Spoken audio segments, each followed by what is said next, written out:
aujourd'hui on est un nouveau jour, c'est un jour de vidéo. Alors, j'ai un peu froid. Il a fait 30 degrés toute la journée, il a fait très beau. Et en fait j'ai la crème. J'ai tout le temps la crème au Brésil. Bref. Il y a quelques jours sur les réseaux sociaux, j'ai posté une liste qui correspondait à la nouvelle liste des trucs que je voulais apprendre pendant que j'étais au Brésil. J'avais fait une première vidéo il y a quelques mois dans laquelle je disais quels étaient mes objectifs du Brésil. J'en ai réalisé plein et je te ferai un update, je pense, au bout d'un an pour fêter peut-être les 1 an du Brésil, je sais pas. Quoique les 1 an du Brésil sont dans pas longtemps. Et là, depuis que je connais mieux le Brésil, j'ai découvert plein de choses. Et il y a un truc qui est assez formidable ici à Rio, c'est que il est très facile d'avoir accès aux arts. Quels que soient les types d'arts, que ce soit les arts de la danse, les arts du théâtre, les arts de la musique,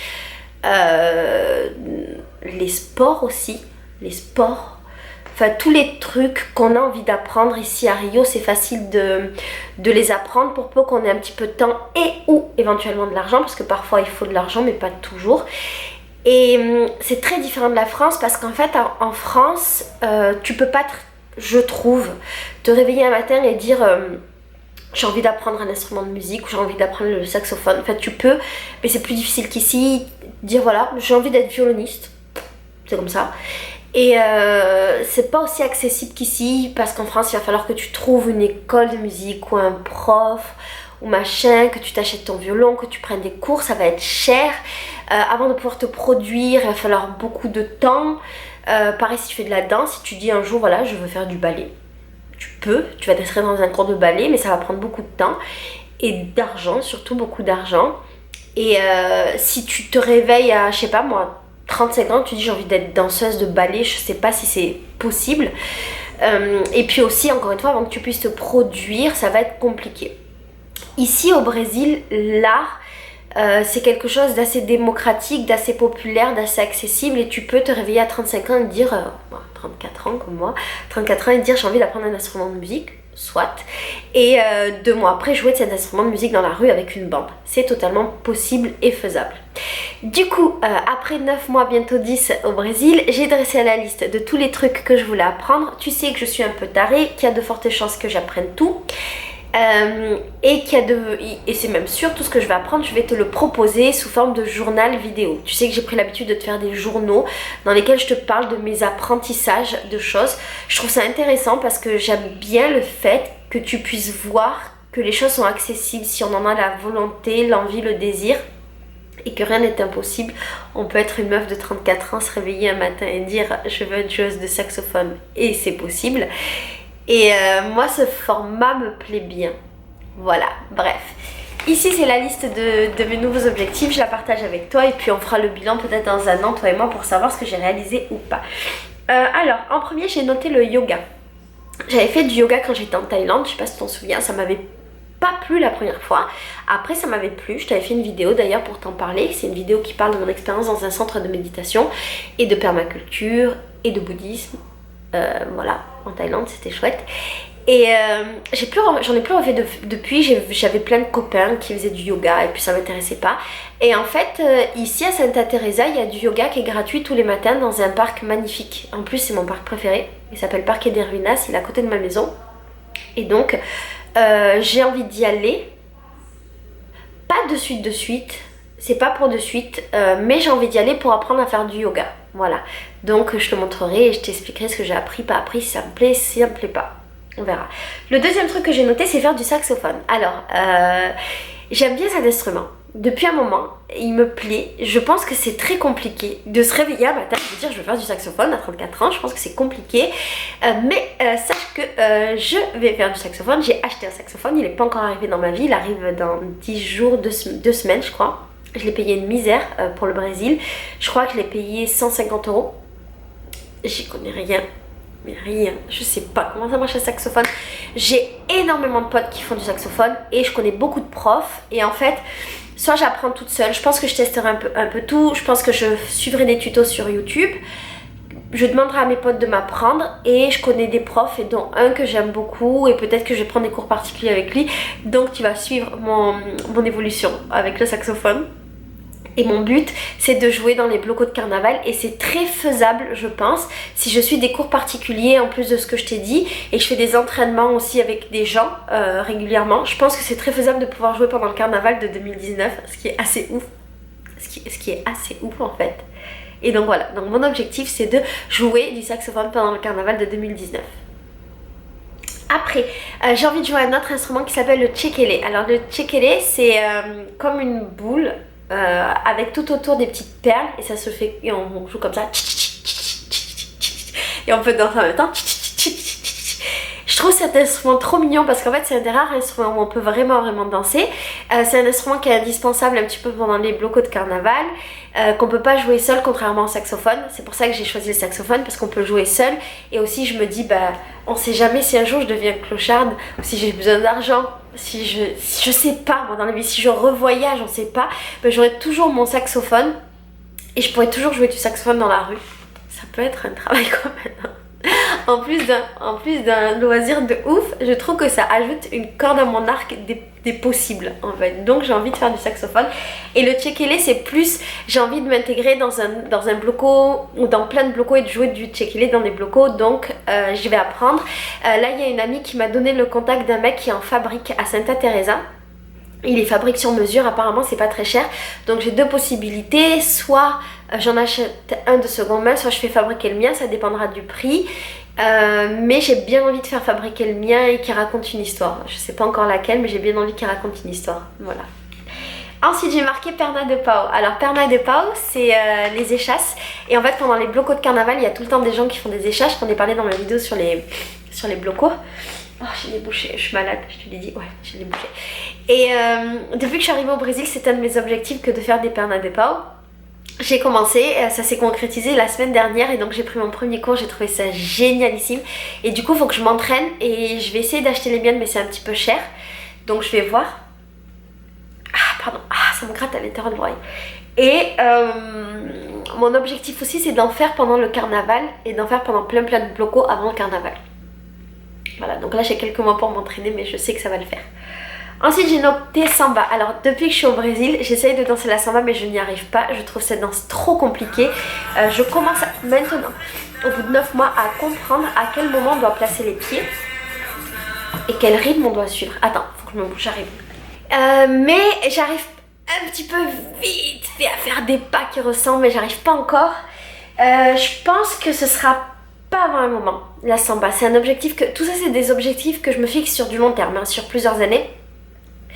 La samba en fait j'aimerais bien intégrer une école de samba et voir la samba plutôt de la culture noire du Brésil. Et j'aimerais vraiment intégrer une école qui soit peut-être dans une favela, une communauté, je sais pas, quelque chose de vraiment qui me semble authentique, mais comme je connais pas assez la samba, je peux pas dire ce qui est authentique, pas authentique.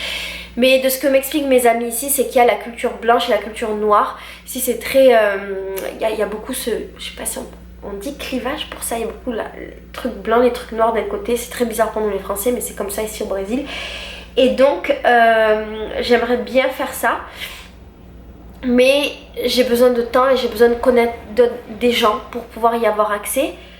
Et j'aimerais bien te faire plein de vidéos pour te parler de la samba. Mais c'est encore un sujet qui est complexe, donc ce sera pour plus tard. Pardon. Après, une autre danse que j'ai commencé à apprendre, ça s'appelle le carimbo. Le carimbo, c'est une danse qui vient du nord-est, qui se danse soit seule, soit à deux. Et en fait, j'avais commencé à en faire l'année dernière, enfin quand je suis arrivée au Brésil. Donc j'ai quelques bases et j'ai envie d'approfondir. Il y a des cours de carimbo qui sont gratuits et qui sont donnés tous les lundis à Rio. J'attends que ça reprenne, en fait ça va reprendre au fur et à mesure qu'on va approcher du carnaval. Toutes les écoles comme ça vont reprendre leurs cours. Et du coup je te ferai des vidéos je pense dessus, mais il y a une vidéo qui va sortir sur le carimbo, en tout cas de ce que j'en connais maintenant. Donc carimbo je vais plus le maîtriser et puis un jour j'irai dans le nord-est du pays, c'est de là où vient le carimbo et je pense que j'apprendrai des nouveaux trucs et ce sera chouette. J'ai mis que je voulais plus apprendre le foro. Alors le foro je le danse très bien je pense. Voilà, qui se la raconte. Attends, faut que je me bouge parce que je me la raconte vraiment trop.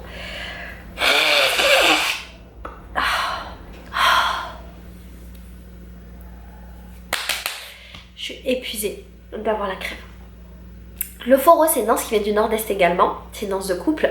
Et en fait, la chance que j'ai, c'est que je suis une danseuse de salsa depuis une douzaine d'années. Donc, pour moi, le foro, qui est une version hyper simplifiée de la salsa, c'est très facile. C'est très facile. Il y a des bases, je trouve, de plein d'autres danses. On retrouve un peu de tango, on retrouve un peu de kizomba, même si ça n'a rien à voir. Mais moi, je trouve qu'il y a un peu des bases de kiz quelque part et de tarachinia. Je sais pas, j'ai jamais discuté de ça avec des gens qui connaissaient bien le foro. Et ayant ces bases-là de danse, de couple, pour moi le foro c'est très simple, mais j'ai envie d'approfondir. Et il y a plein de foros différents. Jusqu'à présent, chaque fois que j'ai dansé avec des mecs ici, ils croyaient que j'étais une super danseuse de foro depuis toute ma vie. Donc je suis assez contente, mais je vais approfondir encore.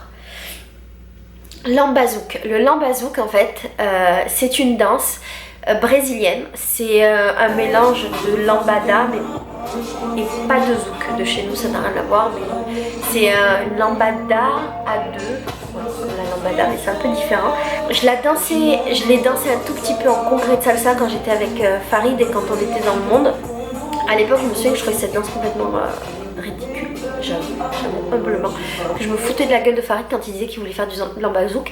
Je l'ai découvert aussi ici au Brésil et je trouve cette danse absolument magnifique. J'ai été à quelques soirées de lambazouk, mais je pense que pour approfondir, il faut absolument que j'aille dans des écoles. Il y a une école à côté de chez moi dans un quartier qui s'appelle Lapa, qui est vraiment en bas de mon quartier, et ça coûte une misère, donc je le ferai, mais c'est pas pour tout de suite. Je pense que ce sera pour l'année prochaine parce que là j'ai d'autres trucs à faire avant, mais c'est dans mes objectifs et bien entendu je filmerai tout. J'ai marqué que je voulais apprendre la petite guitare brésilienne, je sais pas comment elle s'appelle, c'est une mini guitare. Je rêve d'apprendre ça. Ce qui est cool, la chance que j'ai, c'est qu'un de mes chéris dans ce moment, c'est un guitariste professionnel de toutes les guitares. Il sait faire toutes les guitares du monde et il fait, lui, plus du métal. Donc je connais rien, mais je vais lui demander qu'il m'apprenne. Et donc je compte sur lui pour m'apprendre quelques bases, mais ce sera aussi sur quelques années et ce sera le prochain instrument que je vais acheter dans ma vie, une petite guitare brésilienne. Après j'ai marqué la danse des onça. Donc tu sais que j'ai intégré un bloco de carnaval qui s'appelle Amigo da Onça et que je fais partie des danseuses, et en fait c'est une danse d'expression corporelle dans laquelle on représente des félines. Onça ça veut dire félin, et je vais apprendre à être une féline et à exprimer l'animal qu'il y a dans mon corps et la féline qu'il y a dans mon corps. Et il y a une série de vidéos sur le sujet que tu connais sûrement qui s'appelle Journal de danse. L'autre objectif que j'ai marqué, c'était du chant. Alors le chant, c'était pas quelque chose que j'avais prévu de faire une fois dans ma vie. Je chante en permanence, j'adore la musique, j'adore chanter, mais je chante très mal. Et en fait ici au Brésil, je trouve, contrairement à la France, on n'a pas besoin d'être talentueux ou doué pour faire quelque chose. Et en fait, là où je m'entraîne pour le truc, justement, Amigo da Onça, il y a il y a une classe de chant. Et ça a l'air trop chouette, en fait. Et ici, au Brésil, les gens chantent en permanence, même si c'est pas des super chanteurs. Donc j'ai décidé de faire du chant. Ce sera pas pour tout de suite parce que j'aimerais maîtriser plus la langue, mais c'est un de mes objectifs sur les quelques années qui arrivent. Et là aussi, je te ferai des vidéos. Ça va être chouette, ça va être trop bien. Je vais avoir tellement de cordes à mon arc. Plus de funk et passinho. Alors passinho, c'est une danse brésilienne qui vient des favelas, qui est très particulière. La chance que j'ai, c'est que mon mec qui fait de la guitare, il fait partie d'un groupe qui s'appelle je sais pas quoi passinho et il danse très bien cette danse, et je vais lui dire qu'il m'apprenne. Il faut qu'il m'apprenne. J'avais pas pensé à lui proposer. Je vais apprendre. Donc c'est une danse très particulière qui vient des favelas, que je trouve trop belle.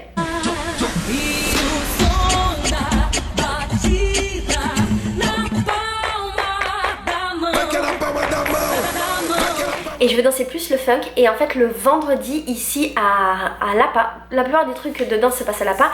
À Lapa il y a un cours de danse qui est soit gratuit, soit presque gratuit, où on apprend l'expression corporelle et la féminité et le féminisme à travers le funk. Je trouve ça très intéressant et j'ai prévu d'y aller, de prendre des cours et de te filmer ça. Donc on va y arriver. En fait je suis tout le temps malade au Brésil parce que Rio, c'est une ville qui est très humide et les températures elles passent très facilement de 20 degrés à 30 le lendemain et le surlendemain 20, Et moi, dès qu'il y a un changement de température comme ça, je tombe automatiquement malade. Et je pense que je mange très mal parce que le manger n'est pas du tout bio. Et je suis persuadée que j'ai plus mes défenses immunitaires. J'en suis sûre. Percussions, j'ai envie d'apprendre les percussions. Tout le monde joue des percussions aussi ici au Brésil et je veux apprendre à jouer des percussions. Et ça, je vais apprendre, je pense, très facilement dans les blocos avec mes potes. Donc ça aussi, pardon, je me suis vomi dans la bouche, c'était pas agréable. C'est vraiment pas grave. Mais comme j'ai mangé de la soupe, c'était pas du vomi qui était mauvais en fait. Ça fait comme, t'as vu les enfants quand ils ont des reflux, c'est dégueulasse. Ensuite, j'ai marqué Quilombo. Alors ça s'écrit pas comme ça apparemment, ça n'a rien à voir, c'est Jongo de Quilombo, un truc comme ça. En gros c'est une danse d'ici qui serait une danse qui aurait des origines africaines, qui viendrait aussi du nord-est. Il y a des rodas, donc c'est des rondes dans lesquelles deux femmes rentrent pour danser et font comme un battle de danse très bienveillant. Et en fait j'ai fait ça dans un de mes cours avec les amigos d'Avanza, avec les filles. J'ai trouvé ça magnifique et en fait j'en ai déjà vu dans la rue mais je savais pas que c'était ça. Du coup je vais retourner dans la rue pour voir et j'ai envie d'apprendre, j'ai envie d'essayer avec les filles.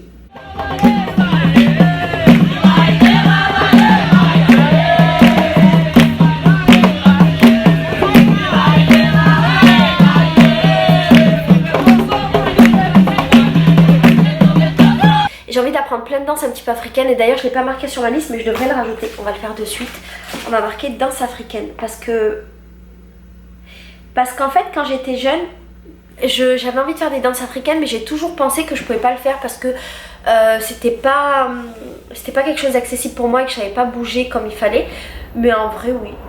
Depuis que je suis au Brésil, j'ai compris encore une fois qu'on n'était pas obligé de savoir faire les choses pour apprendre à les faire, contrairement à la mentalité française. Et j'ai appris qu'on n'était pas obligé d'être doué pour pouvoir faire quelque chose et pour être légitime. Donc je vais faire des danses africaines et du jonga, ça s'appelle comme ça. Il y a une autre danse qui s'appelle le maracatu aussi, qui est une danse qui a ses origines, qui a des origines africaines et qui a été amenée par les esclaves africains au Brésil. Et j'ai une chorégraphie de maracatu avec ma troupe de danse. J'ai trouvé ça génial, c'est trop beau et donc j'ai envie de l'apprendre et je t'expliquerai, je te ferai une vidéo aussi sur cette danse.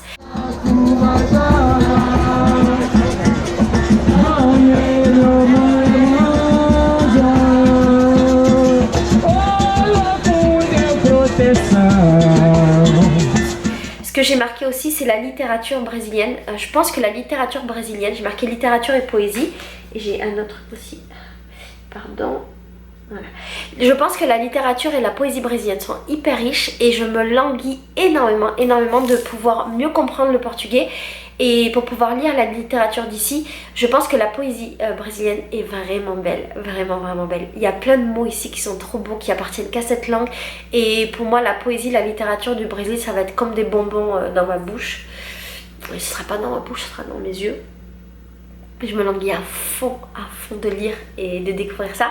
Et le dernier truc que j'ai montré, que j'ai marqué, c'est les arts du cirque. Et là encore une fois, c'est pendant longtemps. Les arts du cirque, parce que ici aussi, c'est très commun de faire des arts du cirque. Quand je dis le cirque, je parle pas du cirque avec les animaux, je parle de tous les arts du cirque, des acrobaties, être clown, jongler, faire le truc où il y a des tissus là et tu dois t'accrocher dans les tissus, je sais pas du tout comment ça s'appelle. Et faire ce type d'art ici c'est ultra répandu et à côté de chez moi il y a une école qui s'appelle Fondissant Progresso dont je te parle souvent parce que je l'adore et c'est une école avec tous les arts du cirque et en fait ça coûte pas très cher mais c'est cher, c'est 50 € par mois, c'est quand même un peu cher pour le Brésil mais tu peux apprendre des arts du cirque et celui que j'aimerais apprendre moi justement c'est peut-être les tissus. Je pense que c'est très dur mais ça me plaît bien et j'ai bien envie de le faire dans les années qui viennent, pas de suite. Tranquille. Je connais plein de gens qui font des arts du cirque ici. Voilà. Et j'ai fini ma liste qui est longue, qui va me prendre des années. Mais je trouve ça encore une fois génial de se dire que j'ai des années devant moi en fait pour me perfectionner, pour apprendre plein de choses. J'ai pas pour objectif de devenir la meilleure dans tous ces trucs là. Je pense que c'est pas possible de vouloir faire autant de choses et d'être la meilleure ou du moins d'être professionnelle ou ultra pro. Par exemple je serai jamais une pro du saxophone, quoi qu'on sait jamais, peut-être si j'en joue 20 ans ben, je serai forte. Je serai jamais une pro la meilleure danseuse de samba du monde, mais juste de savoir que je suis capable de faire tout ce genre de choses et de comprendre la culture et de découvrir des nouveaux genres, des nouveaux milieux et et que je vais être capable de faire des choses, en fait, ça me rend trop heureuse. Je vois un petit peu la vie comme un arc avec plein de cordes et, et je trouve ça plutôt fabuleux de pouvoir avoir cette chance d'avoir plein de cordes à son arc et je pense que ça ouvre plein de portes. Et quand je parle de portes, je parle pas de portes professionnelles, mais je parle de portes en tant que relation humaine ou de relation avec soi-même ou de relation à son corps, d'apprentissage. Voilà. J'ai hâte qu'on fasse le bilan de tout ça et je sais pas si cette vidéo c'est une vidéo qui est intéressante pour toi, mais moi ça me fait plaisir de pouvoir me fixer des objectifs et de les partager avec toi et que tu puisses voir quand je vais les réaliser ou pas. Voilà, mais c'est plutôt bien parti. Je t'embrasse très fort et je t'invite aussi à te fixer plein d'objectifs, même s'ils sont pas réalisables, on s'en fiche. Essaye. Bisous, je t'aime fort.